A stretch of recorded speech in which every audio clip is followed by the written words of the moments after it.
Audio book वाङ्मय 66 युग निर्माण योजना दर्शन स्वरूप व कार्यक्रम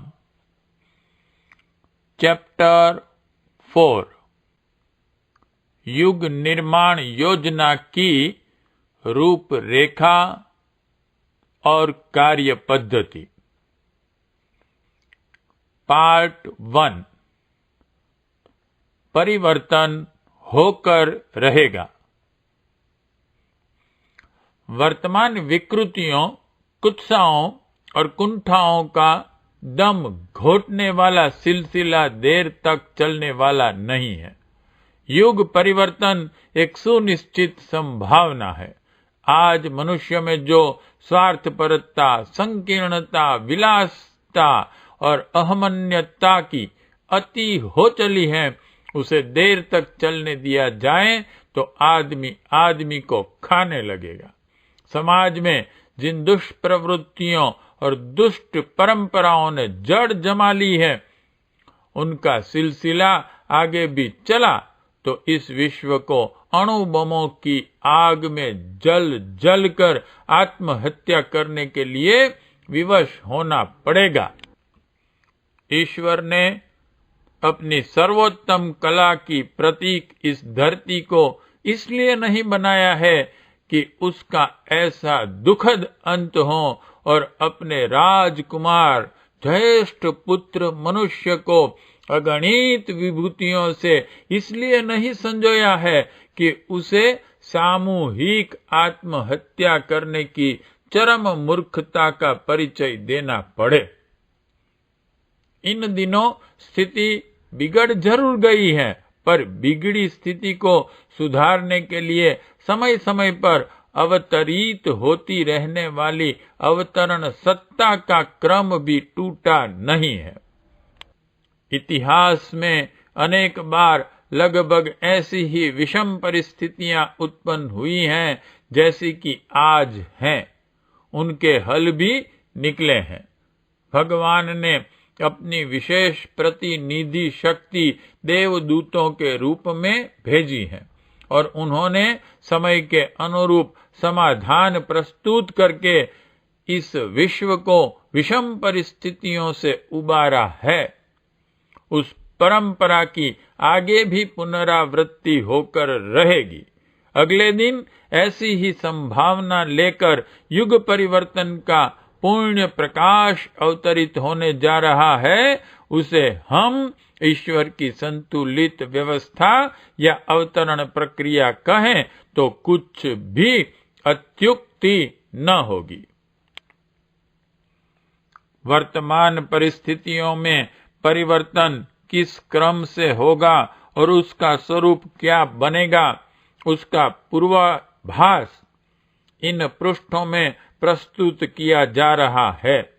कहना न होगा कि आज की विचार पद्धति ही समस्त उलझनों और विपत्तियों का एकमात्र कारण है।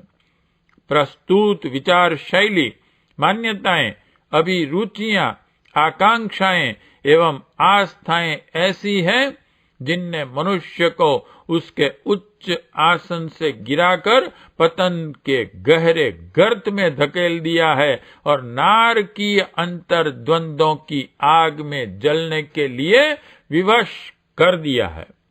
इस स्थिति का आमूल चूल परिवर्तन किया जाना है। आज जिस ढर्रे से सोचने के हम आदि अभ्यस्त हो गए हैं, उसे पूर्णतः बदलना होगा और एक ऐसी विचार शैली अपनाने के लिए आदमी को विवश करना होगा जो न्याय, विवेक और औचित्य पर आधारित हों। समय के साथ परंपराएं बदलनी पड़ती हैं। किसी समय की परिस्थितियों में कोई विचार एवं आचार उपयुक्त समझे गए हों, आवश्यक नहीं कि वे आज भी इतने ही उपयोगी हों। आदर्श सनातन है, उत्कृष्टता अनादि है, पर व्यवस्था तो परिस्थिति के अनुरूप बदलनी ही चाहिए। आज का सोचने का ढंग इस तरह का बन गया है जिसके अतिरिक्त अन्याय और औचित्य की मात्रा इतनी बढ़ गई है कि उसमें भारी हेरफेर करने की आवश्यकता अनिवार्य हो गई है। युग निर्माण योजना ज्ञान यज्ञ अभियान के माध्यम से यही सब कर रही है। आशा की जानी चाहिए कि अगले कुछ ही वर्षों में मनुष्य अपने मन मस्तिष्क में भरे कूड़े कचरे को बुहार कर फेंक देगा और उसके स्थान पर औचित्य भरी मान्यता को सजाने में जुट पड़ेगा। विचारों के परिवर्तन का प्रभाव आचार बदलने के रूप में सामने आना अवश्यम भी है। विचार यदि गहराई तक अंतःकरण में प्रवेश पा सकें और उन्हें आस्थाओं के रूप में प्रतिष्ठापित किया जा सके तो उस आंतरिक परिवर्तन का प्रभाव निश्चित रूप से आचरण पर पड़ेगा। जैसा सोचा जाता है वैसा किया भी जाता है। आदर्शवादी आस्थाओं को उत्कृष्ट आचरण में प्रस्तुत परिलक्षित होना ही चाहिए। सो अगले दिनों जैसे जैसे निकृष्ट विचारणा का स्थान उत्कृष्ट विचार पद्धति ग्रहण करेगी वैसे वैसे ही मनुष्य के वैयक्तिक आचरण बदलेंगे और सामाजिक परंपराओं में भारी हेर फेर होगा। इस प्रकार के परिवर्तन को किस तरह लाया जा सके और आज की उलझी समस्याओं को अगले दिनों किस तरह हल किया जाएगा, इसकी मोटी रूपरेखा इन पृष्ठों में प्रस्तुत की गई है।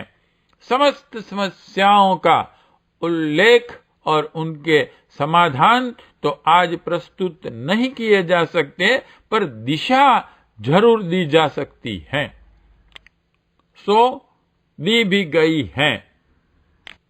परिवर्तन के दिनों अगणित नए प्रश्न और नए कारण उठ खड़े होते हैं और उन्हें ध्यान में रखते हुए, तत्कालिक स्थिति को ध्यान में रखते हुए कुछ ऐसा करना पड़ता है जो आरंभ में सोचे हुए ढर्रे से भिन्न चला जाता है। कार्ल मार्क्स ने तथा उनके समकालीन दार्शनिकों ने जिस तरह के साम्यवाद की कल्पना की थी, व्यवहार ने उसमें बहुत हेरफेर करने की आवश्यकता अनुभव की है और विभिन्न दिशा में उसका प्रयोग विभिन्न सुधार परिवर्तनों के साथ किया जा सकता है। युग परिवर्तन की जो मोटी रूपरेखा इन पृष्ठों में प्रस्तुत की गई है, हो सकता है इसमें समयानुसार हेरफेर करना आवश्यक हो जाए, किंतु मूल कल्पना, मान्यता और दिशा जो सोची गई है वह ऐसी है कि जिसे सिद्धांतों और आदर्शों की दृष्टि से बदला न जा सकेगा। प्रस्तुत आदर्श वे ही हैं जो अनादिकाल से मानवीय सुख शांति का आधार हैं, जिनका पग पग पर प्रयोग परीक्षण होता रहा है, जो हर कसौटी पर खरे सिद्ध हुए हैं और अनंत काल तक उनकी उत्कृष्टता, उपयोगिता अक्षुण्ण सिद्ध होती रहेगी।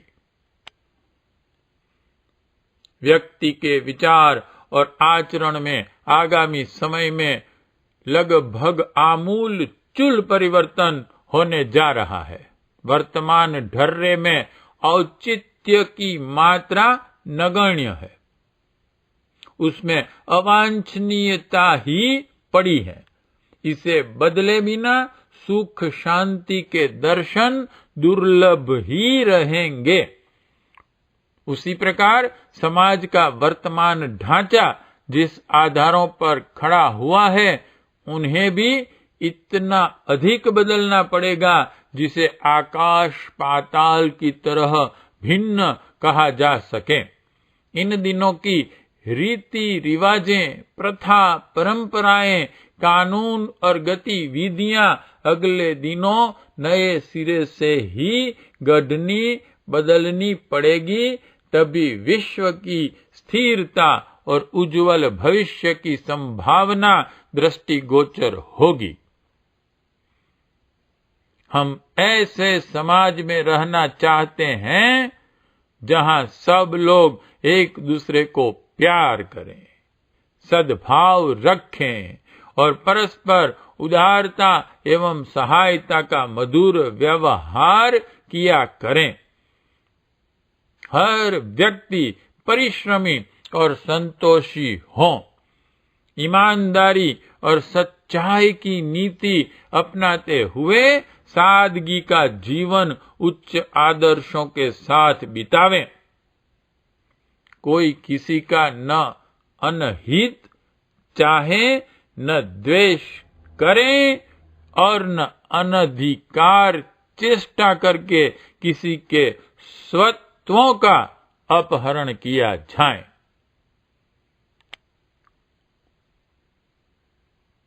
सुख और दुख को मिल बांट कर भोगें। अपना ही नहीं, दूसरों का सुख दुख भी सब लोग अपना ही माने। जितनी इच्छा अपनी उन्नति एवं सुविधा की रहती है, उतनी ही दूसरों की भी रहे। नर नारियों के बीच पवित्र भावनाओं की गंगा जैसी निर्मल धारा बहती रहे। दाम्पत्य जीवन मर्यादाओं से बाहर कोई किसी को विकार की दृष्टि से न देखें। तृष्णा और वासना को, ख्याति और पदवी को तुच्छता की दृष्टि से देखा जाए।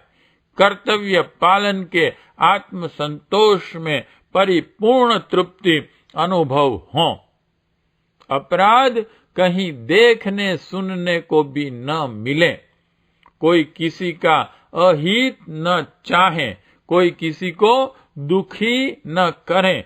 संयम और व्यवस्था का जीवन बिताते हुए लोग निरोग रहें और दीर्घ काल तक सुखपूर्वक जिएं।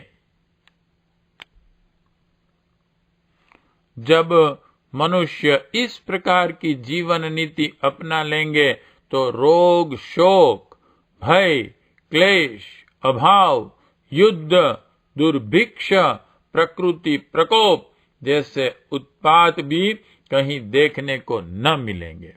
ऐसा समय ही सतयुग कहलाता है। जो विपत्तियां आज चारों ओर से उमड़ती घुमड़ती रहती हैं, जो समस्याएं सारे संसार को चिंतित किया करती हैं, वे दैवी नहीं मनुष्य कृत हैं। वह यदि अपने को संभाले, सुधारे, तो परिस्थितियां सुधरने में देर ही कितनी लगे। प्राचीन काल में जब नीति और धर्म को जनमानस में समुचित स्थान प्राप्त था, तो इस धरती पर ही स्वर्ग बिखरा पड़ा रहता था। आज के जैसी आकृति वाले मनुष्य ही तब उच्च प्रकृति के कारण देव बने हुए विचरण करते थे। ऐसा स्वर्णिम युग यदि पूर्व काल में रह चुका है, तो प्रयत्न करने पर अब वैसा ही फिर क्यों नहीं हो सकता। मनुष्य बुद्धिमान प्राणी है। प्रयत्न करने पर वह यह सोच और समझ सकता है कि उसका वास्तविक कल्याण किसमें है। कुविचारों और कुकर्मों को अपनाकर सुख प्राप्त करने की उसकी आकांक्षा पूर्ण नहीं हुई। इतिहास भी उसकी व्यर्थता सिद्ध करता है और प्रत्यक्ष अनुभवों से भी यही निष्कर्ष निकलता है कि पाप करने और सुख पाने की नीति गलत है। उससे किसी अच्छे परिणाम की आशा नहीं की जा सकती। सादगी और सच्चाई का जीवन चाहे देखने में साधारण ही क्यों न प्रतीत हो, चमक दमक के आकर्षणों से रहित ही क्यों न हो, अंततः श्रेयस्कर ही सिद्ध होता है। संतोष और आनंद उसी में मिल सकता है। मनुष्य जाति समय समय पर विभिन्न प्रयोग करती रही है। अतीत में समय समय पर उसने अनुभवों से लाभ उठाया और भूलों को सुधारा है। यदि समुचित प्रयत्न किए जाएं तो वे सीधी चाल पर चलने के लिए फिर भी उद्धत हो सकती हैं। शांति का आकांक्षी मनुष्य उसके उचित मूल्य को चुकाने के लिए रजामंद हो भी सकता है। यह कोई असंभव बात नहीं है कि भौतिकवाद के दुष्परिणामों को भली प्रकार देख लेने के बाद विश्व मानव की अंतरात्मा पुनः अध्यात्मवाद की ओर मुड़ पड़े। इस प्रकार का तनिक सा परिवर्तन हो सके, दृष्टिकोण में जरा सा अंतर आ जाए, जितनी चेष्टा कुमार्ग पर चलने की रहती है उससे आधी भी सन्मार्ग की ओर होने लगे तो युग परिवर्तन का स्वप्न साकार होने में देर कितनी लगेगी। पाप कर्मों की योजना, तैयारी एवं सफलता अत्यधिक चतुरता पर निर्भर रहती है। कम प्रयत्न, कम साहस, कम प्रतिभा, कम बुद्धिमता से पाप कर्म कर सकना संभव नहीं हो सकता। यदि कोई वैसा दुस्साहस करेगा तो उसकी कलई जल्दी ही खुल जाएगी। पाप करना और उसे छिपा लेना, दंड से बचे रहना साधारण चतुरता का काम नहीं है। जो लोग इतना कर सकते हैं वे इससे आधी भी चतुरता सत्कर्मों में लगा दें तो जीवन मुक्त नहीं तो महापुरुष अवश्य ही बन सकते हैं। सच्चाई का मार्ग सीधा और सरल है। कम बुद्धिमान आदमी भी ईमानदारी का आचरण कर सकता है। सन्मार्ग पर चलने लगना वस्तुतः कुछ विशेष कठिन नहीं है। थोड़ी सी सादगी अपना ली जाए, जरा सी मेहनत और बढ़ा दी जाए, मन की लोलुपता को जरा सा रोक लिया जाए तो ईश्वर का पुत्र मनुष्य जो आत्मा बनकर इस धरती पर अवतरित हुआ है, यहाँ से परमात्मा बनकर वापिस जाने की शानदार सफलता प्राप्त कर सकता है, जीवन का पूरा पूरा लाभ ले सकता है। प्रयत्न से सब कुछ हो सकता है। प्रयत्न से युग भी बदला जा सकता है। प्रगति के पथ पर हर दिशा में तेजी से कदम बढ़ाते चलने वाले मनुष्य के लिए यह बात क्यों कठिन होनी चाहिए कि वह विवेक संगत दृष्टिकोण के साथ अपनी जीवन नीति निर्धारित करें और यदि पिछले दिनों कुछ भूल होती रही है तो उसे साहस पूर्वक सुधार लें। इस प्रकार का मोड़ अब आने ही वाला है। विश्व मानव की अंतरात्मा अब आकुलता पूर्वक यह चाहने लगी है कि समय बदले, परिस्थितियां उल्टें और शोक संताप उत्पन्न करने वाली प्रवृत्तियों पर अंकुश लगे। अंतरिक्ष से, दसों दिशाओं से यही प्रतिध्वनि उठती है और ईश्वरीय आश्वासन मिल रहा है कि वह परिवर्तन निकट भविष्य में होकर रहेगा। नाव में लगे रहने वाले पतवार कितने ही तुच्छ प्रतीत क्यों न हो, नौका की दिशा बदलने का श्रेय उन्हीं को मिलता है। रेल की लाइन बदलने वाले, मोटर को घुमाने वाले, जहाजों की दिशा फेरने वाले पुर्जे छोटे छोटे होते हैं, पर इन शक्तिशाली यंत्रों का संचालन इन्हीं के आधार पर संभव होता है। घोड़े के मुंह में रहने वाली लगाम, ऊंट की नकेल, बैल की नाथ, हाथी का अंकुश, सर्कस के शेर का हंटर जरा जरा से ही तो होते हैं, पर उन्हीं से यह शक्तिशाली पशु नियंत्रण में रखे और उपयोग में लाए जाते हैं। समाज भी एक प्रबल पशु एवं शक्तिशाली यंत्र वाहन के समान है। इस पर नियंत्रण करने के लिए ऐसे जन नायकों की आवश्यकता होती है जो पतवार बनकर जन प्रवृत्ति को नौका की तरह सही दिशा में मोड़ सके। ऐसे मनस्वी व्यक्तियों ने जब कभी सच्चे मन और प्रबल पुरुषार्थ के साथ प्रयत्न किया है तो उन्हें सफलता ही मिली है। बुद्ध, ईसा, गांधी, दयानंद, कार्ल मार्क्स जैसी आत्माएं जनमानस की दिशा को समय समय पर प्रचंड मोड़ देने में सफल हुई है।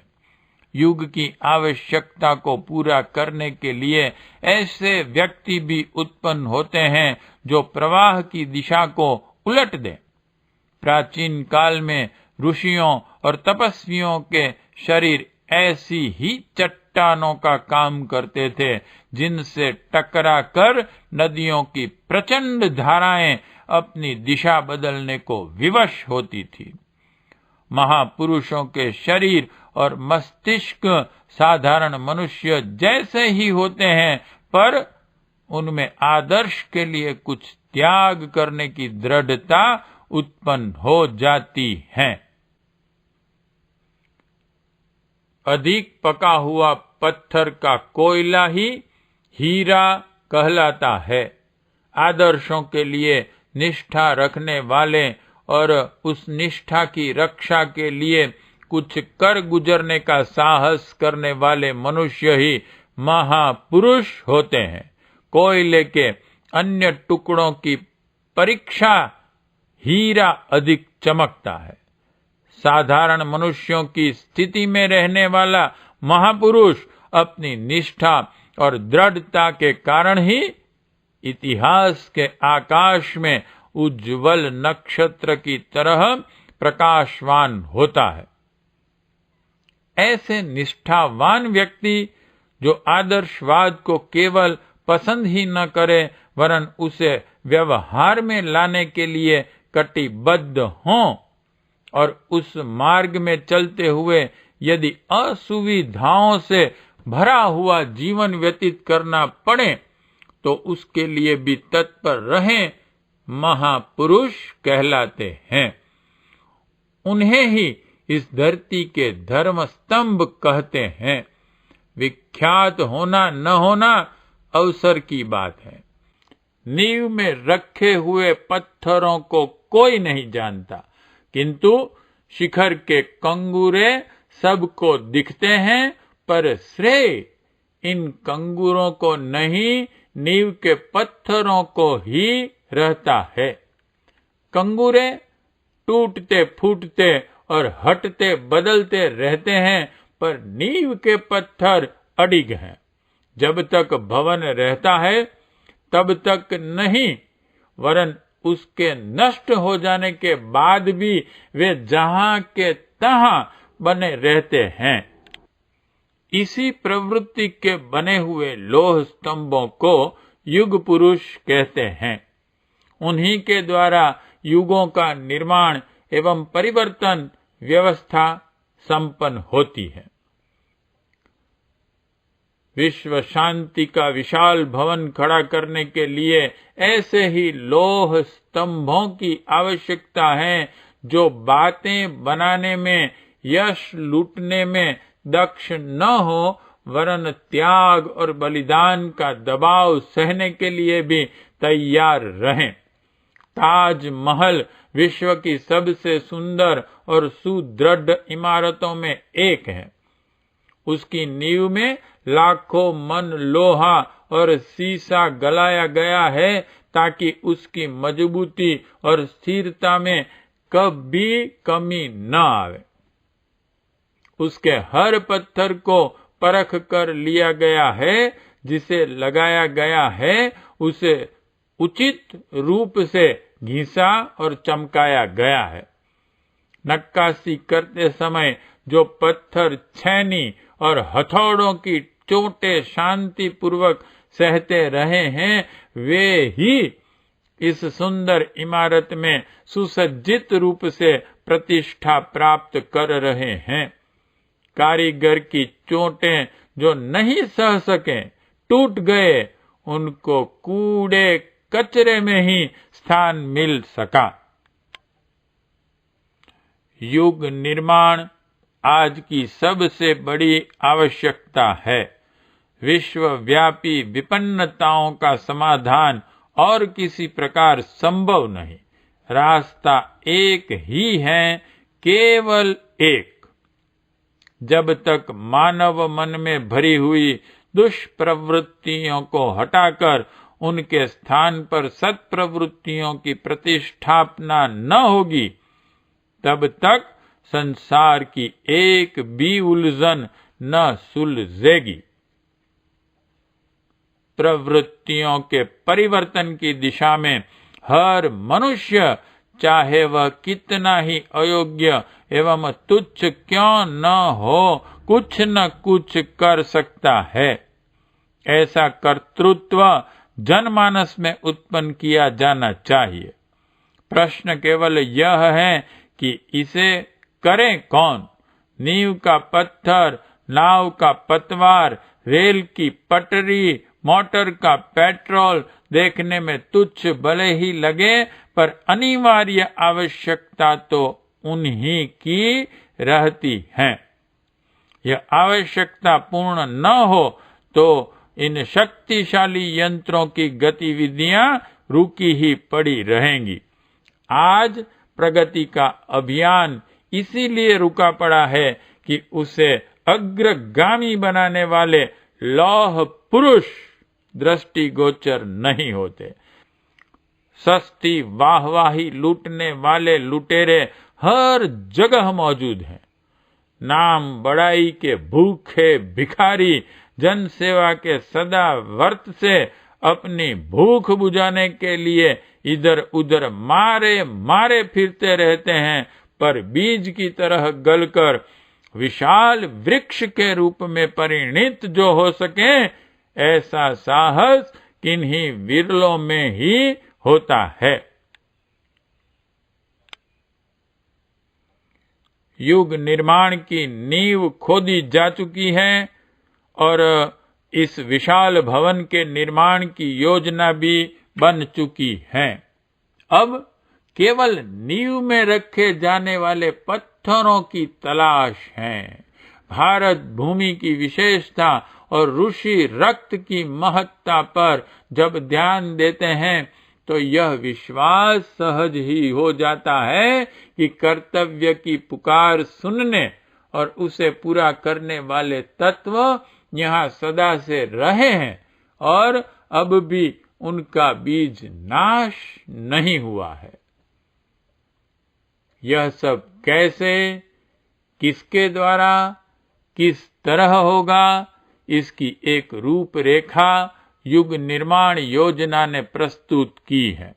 प्रस्तुतकर्ता का दावा है कि अगले दिनों इसी पटरी पर प्रगति की रेलगाड़ी द्रुत गति से दौड़ेगी। दूसरे विकल्प सोचे भले जाएं, पर वे सफलता के लक्ष्य तक पहुंच न सकेंगे। समय बताएगा कि इन पंक्तियों में प्रस्तुत भविष्य की रूपरेखा उतनी सही, सार्थक और सफल होकर रही और उसने विश्व मानव के परित्राण में कितना महत्वपूर्ण योगदान दिया।